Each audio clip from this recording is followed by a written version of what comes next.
आप सबों का बहुत बहुत स्वागत है आपके अपने वैभव क्लासेस के इस YouTube परिवार पर। आज के इस वीडियो के माध्यम से हम लोग जो है देखेंगे कि जो आपके 10th क्लास में जो साइंस पोर्शंस के बायोलॉजी के क्वेश्चंस जो होते हैं, जो आपके प्रीवियस ईयर में बिहार विद्यालय परीक्षा समिति जो है आपके बिहार बोर्ड के द्वारा जो प्रीवियस ईयर में पूछे गए प्रश्न पत्र हैं उनका हम लोग हल करते हैं। तो यहाँ पर हम लोग देखेंगे जो हम लोगों का नया सवाल है और हम लोग क्या करेंगे, क्वेश्चन के साथ डायरेक्टली आंसर करेंगे, क्योंकि हम लोगों का जो है समय भी कम लगेगा और हम लोग जल्दी जल्दी रिवीजन भी कर लेंगे, है ना। जैसा कि हम लोगों ने प्रीवियस वीडियो में जो है हम लोगों ने किया था। अगर आप नहीं देखे हैं तो 10th क्लास का जितना भी सारा जो ईयर का प्रीवियस ईयर का क्वेश्चन है वहाँ से आप रिवीजन कर सकते हैं, खास करके आपके जीव विज्ञान के पोर्शंस में, है ना। तो चलिए आज का क्लास शुरू करते हैं। पहला सवाल है, फल पकाने वाला हार्मोन्स होता है। तो फल पकाने वाले हार्मोन्स क्या होते हैं भाई? एथिलीन होते हैं। क्या होते हैं? इथिलीन होते हैं। और आप लोगों को पूछा भी जाता है कि प्लांट्स हार्मोन्स का नाम बताइए, तो हम लोग क्या क्या नाम करेंगे? एथिलीन्स हैं, ऑक्सिन्स है, जिबरेलिन्स है, साइटोकाइनिन है और एब्सिसिक एसिड है। ये सारा का सारा प्लांट्स हार्मोन्स होता है ना। उसके बाद देखिए गोबर छत्ता क्या होता है? जो आपके क्या होते हैं, जो सड़े गले चीज़ों पर ग्रो करते हैं ना, तो ये गोबर छत्ता क्या होता है? तो हम लोग आंसर में करेंगे मृतजीवी होता है। क्या होता है यह? मृतजीवी, जो सड़े गले चीज़ों पर अपना क्या करते हैं, पोषण प्राप्त करते हैं। अगला है, ओजोन का आणविक सूत्र क्या होता है? तो ओजोन का आणविक सूत्र क्या होता है? O3 होता है ना। अगला सवाल है कि कवक में पोषण की कौन सी विधि पाई जाती है? देखिए यहाँ पर जो है आपका रिपीट कर गया सवाल। गोबर छत्ता भी तो एक प्रकार का कवक है ना, तो कहता है कवक में जो है ना पोषण की कौन सी विधि पाई जाती है? तो हम लोग आंसर में कहेंगे मृतजीवी विधि पाई जाती है, यानी मृतजीवी पोषण होता है। अगला सवाल है कि पारिस्थितिक तंत्र में ऊर्जा का प्रवाह कैसा होता है? तो आंसर में हम लोग करेंगे एक दिशीय प्रवाह होता है। अगला सवाल है कि मानव हृदय में कितने कोष्ठ पाए जाते हैं? तो हम लोग आंसर में करेंगे 4 चैम्बर होते हैं। 2 आलिंद होता है, 2 निलय होता है। ठीक है। अगला है, विकासीय दृष्टिकोण से हमारी जो संरचनाएं होती हैं किससे अधिक समानताएं रखती हैं? तो आंसर में करेंगे चिंपांजी से। ठीक है। दूध से दही जो है बनाने में जो है निम्नलिखित में कौन सी अभिक्रियाएं होती हैं? तो हम लोग आंसर में करेंगे किण्वन, यानी कि फर्मेंटेशंस होता है।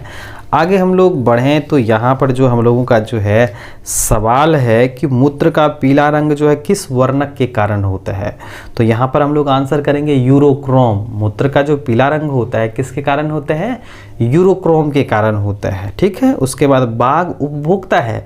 कैसा उपभोक्ता है भाई? तो द्वितीयक पोषी स्तर का उपभोक्ता है ना। तो हम लोग का जो है ये आंसर सही हो जाएगा। पित्त रस का स्राव कहाँ से होता है? तो यकृत से होता है ना। पित्त का स्राव कहाँ से होता है? यकृत से होता है। उसके बाद बिल्ली, मनुष्य, चमगादड़ के अग्रपाद क्या होते हैं? समजात होते हैं। और ये आप सबों के लिए सब्जेक्टिव के दृष्टिकोण से भी बेहद महत्वपूर्ण है। समजात अंग क्या होता है और इनके उदाहरण बताएं, है ना।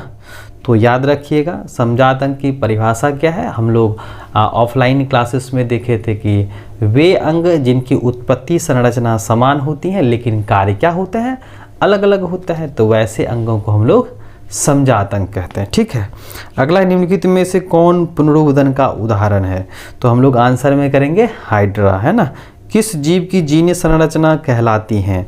किसी भी जीव की जीन संरचना क्या कहलाती है? तो जीनोटाइप कहलाती है। रक्त का लाल रंग निम्नलिखित में से किस प्रोटीन की उपस्थिति के कारण होता है? यानी कि हम लोग के जो ब्लड होते हैं ना उसका रंग लाल होता है।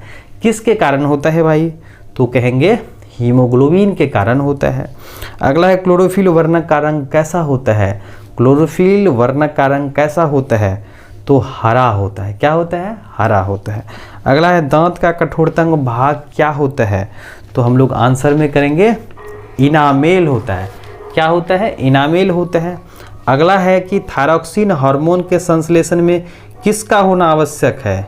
तो आयोडीन का होना आवश्यक है ना। अपघटक का उदाहरण इनमें से कौन सा है? तो आंसर में करेंगे हम लोग कवक है ना। उसके बाद पृथ्वी पर ऊर्जा का मुख्य स्रोत क्या होता है भाई? सूर्य होता है ना, जो कभी नहीं खत्म होने वाला है। अगला सवाल है, निम्नलिखित में से कौन पर्यावरण का हिस्सा है? तो वायुमंडल है, जलमंडल है, स्थलमंडल है, इनमें सभी, तो सभी हो जाएगा, है ना। एक वन पारिस्थितिक तंत्र में कितने पोषी स्तर होते हैं? तो 3 होते हैं, है ना। उसके बाद निम्नलिखित में से किसमें रंध्र छिद्र घिरे रहते हैं? किससे होता है भाई? गार्ड कोशिका से होते हैं। कौन सी गैस श्वसन क्रिया में मुक्त होती हैं? तो जो हम लोग श्वास लेते हैं तो क्या छोड़ते हैं? कार्बन डाइऑक्साइड ना छोड़ते हैं, तो कार्बन डाइऑक्साइड इसका करेक्ट आंसर हो जाएगा। निम्नलिखित में से किस रंग की उपस्थिति में प्रकाश संश्लेषण के लिए सबसे अधिक प्रभावी होता है? तो लाल रंगों के प्रकाश में होता है।